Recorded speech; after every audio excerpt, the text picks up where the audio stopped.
folks. Roger Campbell joining me in the booth this morning. And Roger, you are what, a 1984 graduate of Todd County? 1984, yeah.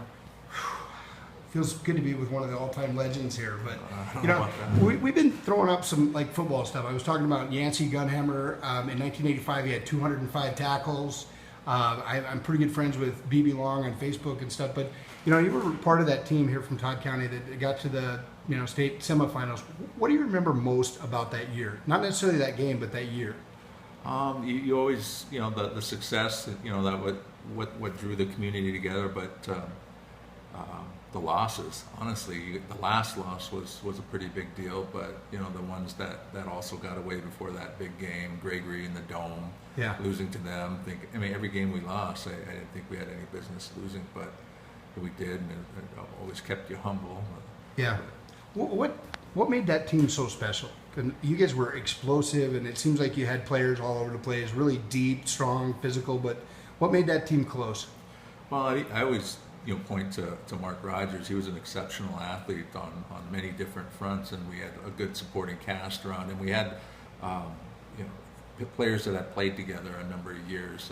Some of us had played together since 7th grade, and developed themselves and took their knots early on, like you did at Bennett County back in the day. But growing together, staying together, growing together, and it came up a little short, but it was fun. The whole process. Who was the funniest guy on that team?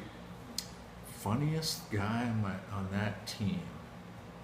Guy that sticks out. He's I can't remember how much different in age he is. Joe Donner. Yeah. He was from Ring Thunder. He was part of the McDaniels and Cliffords and whatnot. But Donner, he always kept us chuckling. Little guy, probably played above his skill level, but he tried, 100% try and just have fun doing it. I think a lot of times we refer to that team and we talk about, Mark Rogers at quarterback, and you were playing wide receiver on that club. Who were some of the tough guys on defense? Because it's not like Todd County was easy to score on at that time either. Well, Magoo, Yancey Gunhammer, Magoo was tough. A classmate that we lost, during high school, Ansel Provincial. Brian Bordeaux sticks out. Jerry Eastman. Yeah, he was an exceptional athlete. Hurricane, Clayton points at him.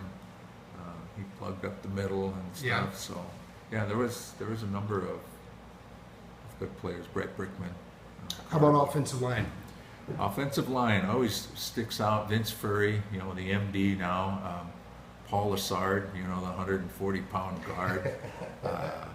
Who else was in there? I can't remember all of the offensive line. Paul Wolf at center. Pastor Paul. Well, I think he's a doctor now. He's the son of a pastor, and he's an MD. How is sports? I guess, how did you use sports? You didn't play at the next level at all, not to my knowledge. But how did sports instill in you some kind of a work ethic and something that you can derive into, finishing school and your everyday work and family life? I think it just just the competition itself. Being able to compete, that teaches you things.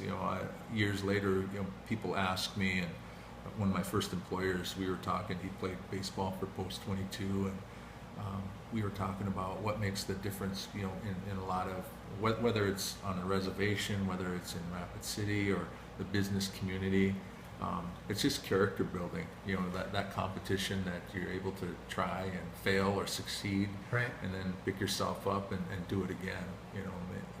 It gives you the gumption, I guess. How much do you follow athletics around here from your places afar and peer? I don't I keep track of about how they're doing, during the year. When I come across the names, I always see how they're doing in conference standings or against certain. If they're a news article about them, I'll check. See. It's too far removed now. I don't know. Since you weren't a runner back in the day, I don't seem to remember you going out for track or anything. But you had some pretty good cross country runners coming through about the time you were going through, and even now, Todd County boys won the 2013 state cross country championship and finished 4th, and that's been a real source of pride around here, is the ability of our runners to always be up front and always be competitive. I think that's a really cool thing for Todd County High School. Yeah, they always had. They were exceptional then. I think there was always a competition between sports, and I think the cross country team had, if you look back, they might have had better success than the football or basketball teams, and obviously didn't get the recognition they deserved and stuff. But yeah, they were, throwing the names out. Chad Herman comes to mind. Dave Brushbreaker was a runner. Ernie McCloskey, a lot of guys. Jim Brown. Yep, some younger runners. Gerald Canoyer, and yeah, they were exceptional. And I think a place like Todd County always has stock to do that. I know there's guys out there that can run that don't.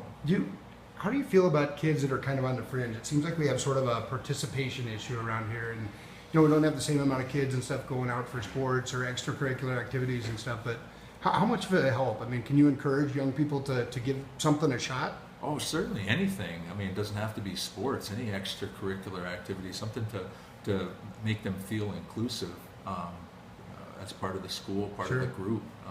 That's what brings them back. I mean, it's funny. I mean, we all have our stories of growing up and stuff, but I couldn't wait to get to school. Yeah. Certainly didn't try my best or hardest as I should have, but I mean, it was better than staying at home. I knew that. So, and then there was a meal there too, so that wasn't bad. But yeah, I mean, just be involved. I mean, it just makes you a better student, when you also balance that out with good, quality extracurricular activities.